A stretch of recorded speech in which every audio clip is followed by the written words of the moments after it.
साथियों, जय जोहार, जय मूल निवासी। साथियों, काला दिवस क्यों मनाया जाता है? काला झंडा या विरोध प्रदर्शन क्यों किया जाता है? साथियों, जैसा कि आप सभी को मालूम ही होगा कि जब जब इतिहास में किसी के कार्य से संतुष्ट या किसी को तकलीफ या मिलता हो या नुकसान होता हो या फिर विरोध करना हो तो काला झंडा एवं काला दिवस के रूप में मनाया जाता है। जैसा कि कोई नेता मंत्री के आने पर विपक्षी दल नाराज़गी जताने के लिए काला झंडा का इस्तेमाल करते, वापस जाओ का नारा लगाते और हाय हाय मुर्दाबाद इत्यादि करते रहते हैं। ये दिन देखना ना पड़े, इसलिए कभी ऐसा कार्य ना करें जिससे काला झंडा अथवा काला दिवस मनाने की नौबत आ जाए। किंतु जैसा कि आप सभी को ज्ञात या जानकारी होगा कि आज 22 जनवरी 2024 को अयोध्या में रामलला की मूर्ति स्थापना एवं उद्घाटन का कार्यक्रम आयोजित किया गया है। इतिहास गवाह है कि यह नगरी साकेत या फिर गौतम बुद्ध की नगरी है और जहां मंदिर बनाए जा रहे हैं उसके नीचे बौद्ध विरासत मिली है। चूँकि बौद्ध धर्म का अतिक्रमण कर मंदिर बनाना कहीं भी कभी भी नीति संगत या नैतिक नहीं है। इसका हम घोर भर्त्सना करते हैं और राष्ट्रीय पिछड़ा वर्ग मोर्चा द्वारा घोषित काला दिवस का हम समर्थन करते हैं।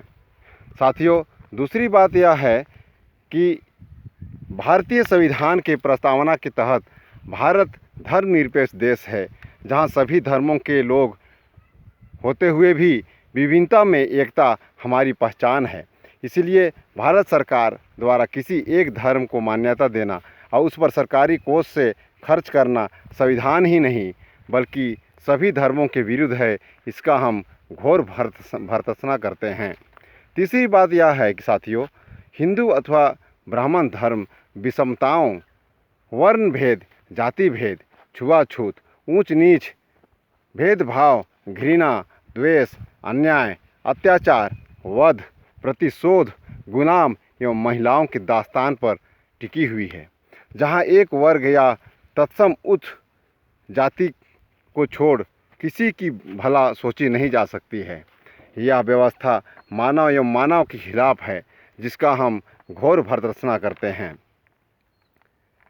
साथियों, देश का प्रधानमंत्री भारत के समस्त नागरिकों के प्रधान माने जाते हैं, चाहे वे किसी भी धर्म या जाति, समुदाय, वर्ग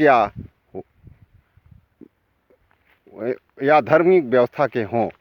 ठीक वैसे ही देश के प्रधानमंत्री को भी सारी वोटरों के हित के लिए समान कार्य करने की ज़रूरत है। इसके बाद भी यदि कोई प्रधानमंत्री भेदभावपूर्ण व्यवहार करता है तो यह कभी भी न्याय संगत नहीं है। इसका हम घोर भर्त्सना करते हैं। साथियों, भारतवर्ष में पाए जाने वाले समस्त देवस्थान, देवी देवता एवं प्राकृतिक सौंदर्य या यदि कोई भगवान हो तो वह भारत के सभी मूल निवासियों की सार्वजनिक माने जाते हैं। उन पर सार्वजनिक रूप से सभी का हक एवं अधिकार है। किसी की सार्वजनिक स्थलों का निजीकरण या फिर किसी की जाति या धर्म विशेष द्वारा कब्जा करना, अतिक्रमण कभी भी जायज़ नहीं है। इसलिए हम इसका घोर भर्त्सना करते हैं।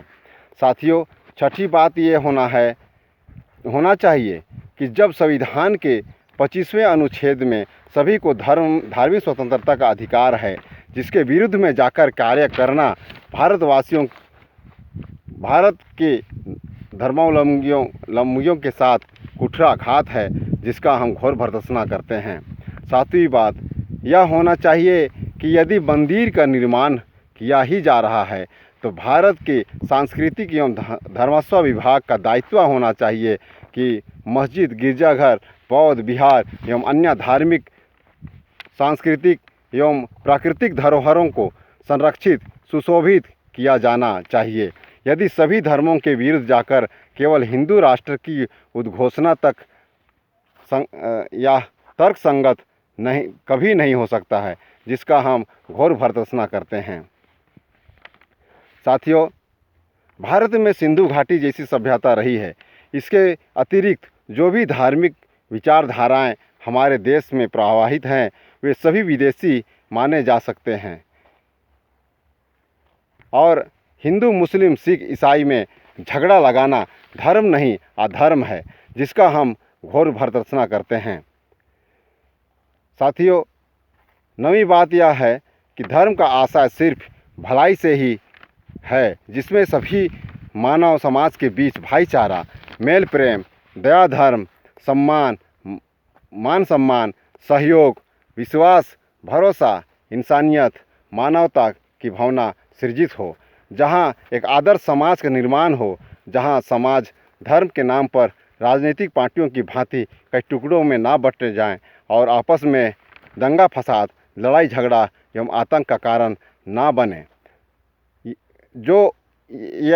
जिसके कारण यह हो रहा है, यह धर्म नहीं धर्म के नाम पे कलंक है, जिसका हम घोर भर्त्सना करते हैं। साथियों,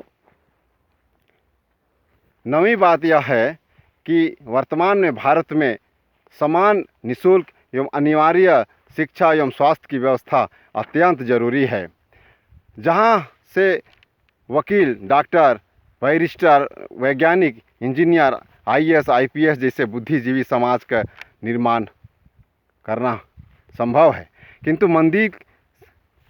मंदिर में व्यय किया जा रहा है, जहां से मानसिक गुलाम और भिखारी ही पैदा होते हैं, जिसका हम घोर भर्त्सना करते हैं। 10वीं बात, अन्य धर्मों की तरह हिंदू धर्म भी एक विदेशी मानी जा सकती है।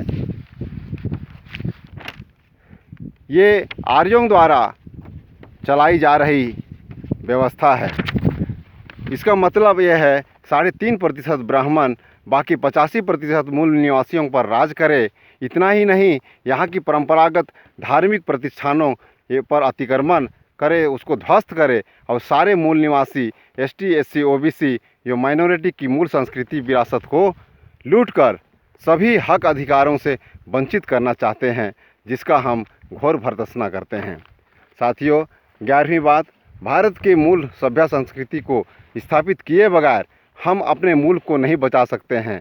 बाहरी विदेशी धर्मों के द्वारा काउंटर प्लान, हमारे मूल संस्कृति पर काउंटर प्लान या षड्यंत्र अथवा हिंदू राष्ट्र की संकल्पना और भारत के मूल निवासियों को हिंदू बनाने का या धर्म परिवर्तन करने का हम घोर भर्त्सना करते हैं।